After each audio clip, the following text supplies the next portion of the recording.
Je vous souhaite à nouveau la bienvenue sur Destiny Camp Inside.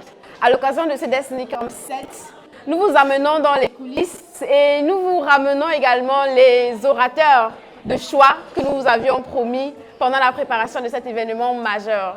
Donc ici, je peux déjà dire un habitué de Destiny Camp en Allemagne, le pasteur Lucas Mendes, missionnaire de la communauté missionnaire chrétienne internationale au Portugal, basé à Lisbonne.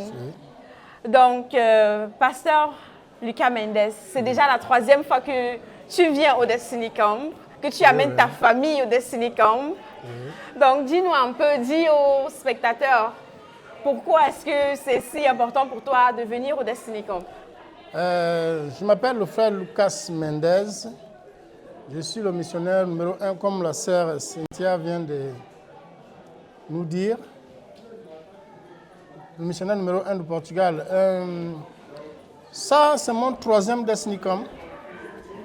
J'ai été invité une fois, j'ai apprécié.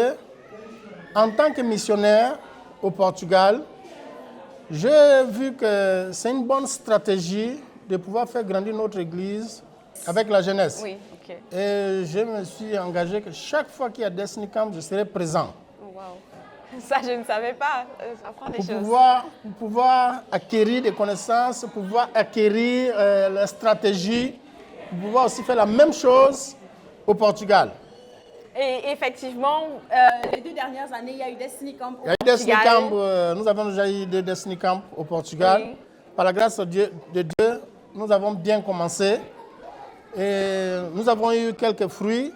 Et nous comptons une 3e fois cette année 2025 avoir aussi un Destiny Camp au Portugal.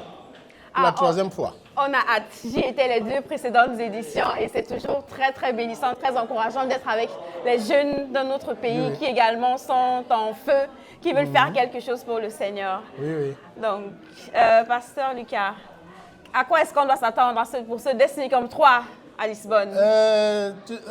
L'appétit vient en mangeant, dit-on. Nous sommes très enthousiastes pour pouvoir réaliser ce 3e Destiny Camp. Le premier Destiny Camp, c'était pas trop... Les faibles commencements, appétit Le pas. 2e aussi, ça a commencé déjà, on a eu le changement. Le 3e, ce sera un boom. La mayonnaise va prendre. Effectivement. Parce que nous voulons faire des choses plus grandioses. Oui. Et inviter plus de jeunes dans les universités, les collèges et autres, pour pouvoir voir si cette année, ça sera différent des années précédentes. En tout cas, pasteur Lucas, on croit que le Seigneur va faire de grandes choses. Il va faire parce qu'il a l'habitude de faire. Et nous bénissons le Seigneur d'avance pour cela, nous nous réjouissons d'avance et nous vous souhaitons bon courage et beaucoup de grâce du Seigneur dans l'organisation. Amen. Donc, et on vous tiendra informé de ce qui se passe au Portugal. À très bientôt pour le prochain numéro de Destiny Camp Inside. Merci.